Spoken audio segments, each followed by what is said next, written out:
Le Burkina Faso met en place une raffinerie d'or ultra moderne, avec une capacité de production annuelle et de 150 tonnes d'or pur à 99%.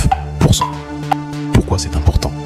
Bienvenue sur Lomé Actu, votre source d'analyse sur les grandes décisions qui façonnent l'Afrique d'aujourd'hui et de demain. Aujourd'hui, on parle d'un changement majeur. Le Burkina Faso suspend l'exportation de son or brut. Une décision qui pourrait tout bouleverser. Actuellement, l'or burkinabé est raffiné à l'étranger, en Suisse et aux Émirats Arabes Unis principalement. Le pays envoie son or brut qui est raffiné et revendu à prix d'or au Burkina Faso et ailleurs. Avec cette raffinerie, tout change. Plus de valeur ajoutée sur place, plus d'emplois locaux, un contrôle total sur cette ressource stratégique. Une décision économique, mais aussi un geste fort de souveraineté. Car cette fois-ci, l'or ne sera plus uniquement une marchandise d'exportation. Il va servir à protéger l'économie burkinabé.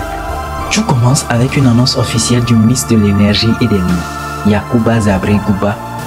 Une décision qui marque un tournant dans l'histoire minière du Burkina Faso.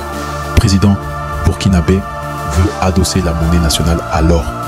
Cela signifie qu'une partie de l'or produit servira de réserve de valeur pour protéger l'économie contre les fluctuations monétaires. 3 avantages clés. 1 moins de dépendance au franc CFA, une monnaie souvent critiquée pour son contrôle par la France. 2 protection contre l'inflation grâce à une monnaie adossée à une valeur tangible. 3 une plus grande indépendance économique en créant un système financier plus résilient. L'or burkinabé est une cible majeure pour les groupes terroristes. Depuis 2015, ces groupes exploitent leur paillage illégal pour financer leurs activités. Mais ce projet n'est pas sans danger. Les groupes armés imposent des taxes illégales aux mineurs. L'or est revendu sur le marché noir pour acheter des armes. L'instabilité empêche une gestion efficace de la ressource. Un grand projet accompagne cette nouvelle politique. La construction d'une raffinerie d'or moderne pour transformer l'or local. Mais Ibrahim Traoré ne s'arrête pas là. Il veut aussi utiliser l'or pour stabiliser la monnaie nationale. Plan ambitieux certes, mais qui pose une question. Le Burkina Faso pourra-t-il vraiment sécuriser son or face aux menaces terroristes? Alors, quelles sont les solutions? Le gouvernement a mis en place 3 mesures clés. 1.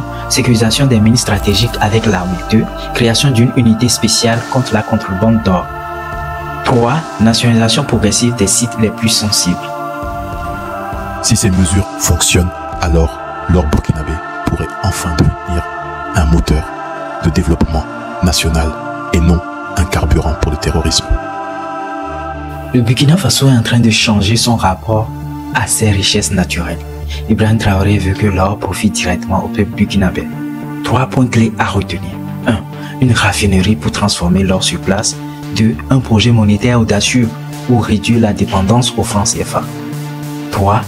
Un défi sécuritaire majeur pour protéger cette ressource stratégique. L'esclavage. C'est de l'esclavage. Vous créez votre société, l'entreprise est là, il veut recruter, oui, il peut faire appel à une société de recrutement, il recrute le personnel pour lui selon des critères bien fixés. Mais qu'est-ce qui se passe? Lui, il veut un travail dans une entreprise, il se fait recruter par la société. L'entreprise le paye par exemple 300 000 le mois, la société le paye 80 000. Et il garde le reste. C'est ce qui est là. Les gens ne veulent pas changer leur comportement, on va s'attaquer à ça. Et il y en a plein partout. Causez avec les jeunes, ils vous diront. Vous trouvez, c'est pas de l'esclavage? Le gars, il travaille et c'est l'autre qui récupère tout. Et généralement, même, on ne le déclare pas à la caisse. Il est blessé, on le limoge. Il part à la retraite, il ne sait plus quoi faire.